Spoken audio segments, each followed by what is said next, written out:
Dito tayo ngayon sa client natin. Ngayon bahay nila. Yun mga kasukay, bali dito tayo ngayon sa De Castro, sa Barangay Santa Lucia. Ang gagawin natin dito, LG top load inverter. Bali ang problema niya ay gearbox. May lumalagotok sa mechanical, kaya pakinggan nyo. Okay?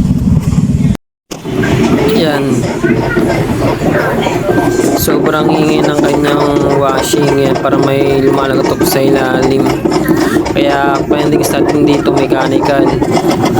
Bali papalitan natin ito ng mechanical kung tawagin ay gearbox. Kaya panoorin nyo yung papalit natin. Yan ang mechanical kung tawagin, yung gearbox niya. Kaya lumalagotok yung washing ni client. Yan, na-install na natin. Bali testing na tayo dito. Tapos diretso linis tayo dito.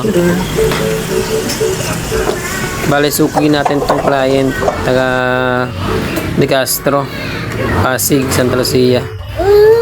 Yan, test na tayo dito. Napapansin nyo dito nag-wash na, tapos wala nang ingay, wala nang lagotok. Ibig sabihin goods na. Tapos maya maya magde-drain na yan kasi ano, smooth na, wala nang lagotok na tumutunog. Tapos pagka spin yan, pagka wala nang ingay, ibig sabihin goods na tayo dyan. Kaya nag-drain na. Yan, spin. Yan, wala nang maingay, lumalatok. Kaya thank you for watching.